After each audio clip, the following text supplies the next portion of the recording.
السلام علیکم معزز ناظرین، اس ایپیسوڈ کے آغاز میں آپ دیکھیں گے اورحان اور اس کے سپاہیوں کو وہ وحشی اپنے علاقے تک لے آتے ہیں اور ایک وحشی بلند آواز میں کہتا ہے، چلتے جاؤ جب تک کہ زندہ ہو، اس سے پہلے کہ کوئی کفار ہمیں مارے، اس سے پہلے کہ کوئی ہم سے منہ موڑے، مار ڈالو بغیر جھنڈے والو۔ یہ سن کر کے اس کے تمام ساتھی بھی کہتے ہیں، مارو مارو مارو۔ اس کے بعد دوسرا وحشی کہتا ہے، میدان میں کوئی رحم نہیں، جہان میں سب سے مضبوط تلواریں نکل چکی ہیں، اب تباہی کا وقت ہے، اس سے پہلے کہ موت آ جائے، مار دو سنجاق والو، مار دو، مارو مارو مارو۔ اس کے بعد ایک وحشی پوچھتا ہے، اب بتاؤ سردار کے بیٹے، آخر تمہیں یہاں کون سی چیز لے کر آئی ہے؟ جواب میں اورحان کہتا ہے، دعوت لے کر آئی ہے، مظلوموں کی امید، ظالموں کا خوف۔ کائی کا سردار عثمان آپ کو غازیوں کی طرح ان کی پیروی کرنے کی دعوت دیتا ہے۔ یہ سن کر کے وہاں موجود سبھی وحشی تنجن ہنسنے لگ جاتے ہیں۔ پھر وہی وحشی کہتا ہے، معاف کرنا، کیا ایک غازی؟ چلو بات کو مختصر کرتے ہیں۔ پھر دوسرا بول اٹھتا ہے، ہمارا مقصد صرف اور صرف سونا ہے، مال ہے، کیا تم یہ سب ہمیں دے سکتے ہو؟ اس پر اورحان کہتا ہے، اگر آپ لوگوں میں جنگی جذبہ نہیں ہے تو یہ مال، یہ غنیمت آپ کو کوئی فائدہ نہیں دے گی۔ ایک بہادر آدمی کا مقصد صرف غازی کا درجہ ہونا چاہیے۔ پھر وہ وحشی کہتا ہے، اپنے پیچھے مردوں کو دیکھو، ان لوگوں نے اپنی ساری زندگی جھونپڑیوں میں گزاری، ان میں سے کچھ جھونپڑیوں میں سے نکل بھاگے، وہ نہیں جانتے تھے کہ ان کے پاس کتنی تلواریں تھیں، بتاؤ تم نے کتنے آدمی مارے ہیں؟ اس کے بعد ایک وحشی آگے آتا ہے اور کہتا ہے، ہم نے اتنے مارے جتنے کہ میرے داڑھی میں بال ہیں۔ پھر پہلے والا وحشی کہتا ہے، یہ جنگلیوں کی فوج ہے سردار کے بیٹے، یہ سجاق کا گھر ہے، ہم جو چاہتے ہیں وہ غنیمت ہے۔ جواب میں اورحان کہتا ہے، اگرچہ تم جنگ کرنا نہیں چاہتے، پھر جو تلوار تمہیں مارے گی وہ اپنے مالک سے بیزار ہوگی، شرم کرو تم، شرم۔ اس کے بعد وہ وحشی کہتا ہے، اسے دیکھو ذرا، اس کے بابا نے اسے سپاہی دیے، گھوڑے دیے، اور اس کے کمر پر تلوار کیا رکھ دی، یہ ہم سنجاق کے لوگوں کو حقیر سمجھتا ہے۔ پھر دوسرا وحشی کہتا ہے، میرے پاس جو کچھ بھی ہے ہم نے اس کے لیے خون بہایا، تم نے کتنا خون بہایا سردار کے بیٹے؟ جواب میں اورحان کہتا ہے، تمہیں کیا لگتا ہے ہم محلوں میں پیدا ہوئے ہیں؟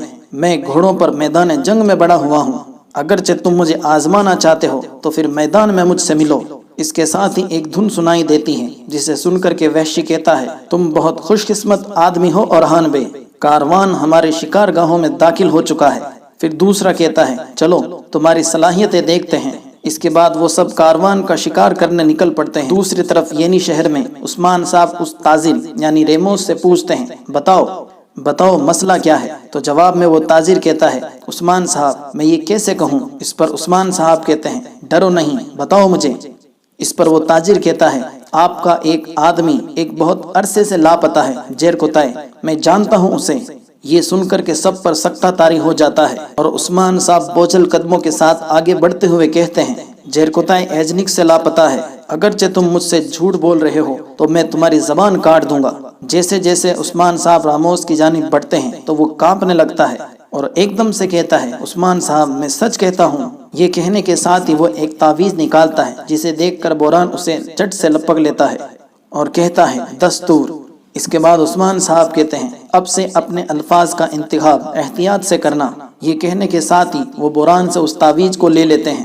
تاجر کہتا ہے، میں لیپتکے میں تجارت کرتا ہوں، خانداروں نے لیپتکے قلعے میں ترک کو قید کیا ہوا ہے، انہوں نے اس پر تشدد کیا، اس سے بات کرنے کی بہت کوشش کی، لیکن اس نے مسلسل ایک ہی بات کہی کہ میں اپنی 2 تلواروں سے تمہیں مسل دوں گا، میں تمہیں اپنی 2 تلواروں سے مسل دوں گا۔ جیرکوتائے کے بارے میں یہ سن کر کے بوران اپنے جذبات پر قابو نہیں رکھ پاتا اور کہہ اٹھتا ہے، میرے بھائی جیرکوتائے، میرے بھائی۔ اس کے بعد ریموس کہتا ہے، ایک دن جب وہ اس پر تشدد کر رہے تھے تو اس نے ایک کماندار کا کان اپنے منہ سے پکڑ لیا، انہوں نے اس کے سینے پر چاقو مارا لیکن وہ نہیں مرا۔ اس پر عثمان صاحب کہتے ہیں، میرا مضبوط بہادر سپاہی جیرکوتائے، وہ جیرکوتائے ہے، جیرکوتائے۔ اس پر بوران کہتا ہے، حضور مجھے جانے دیں تاکہ میں اسے واپس لے آؤں۔ اس پر عثمان صاحب کہتے ہیں، نہیں، صبر کرو۔ اس کے بعد وہ ریموس سے پوچھتے ہیں، یہ کیا ہے؟ ریموس کہتا ہے، میں نے اسے ایک تاجر سے حاصل کیا، اس نے کہا کہ یہ جیرکوتائے کا ہے۔ اس پر عثمان صاحب کہتے ہیں، ہم جیرکوتائے کو واپس لائیں گے، میں اپنا ایک بھی آدمی ان کے حوالے نہیں کروں گا، اگرچہ ایسا نہ ہوا تو میں ان کے لیے لیپتکے کو تنگ کر دوں گا۔ ہم نے ایک وعدہ کیا تھا کہ جو بھی جیرکوتائے کو خبر دے گا ہم اسے سونا دیں گے، سپاہیوں اسے دے دو۔ جواب میں ریموس کہتا ہے، میں نے آپ کو یہ معلومات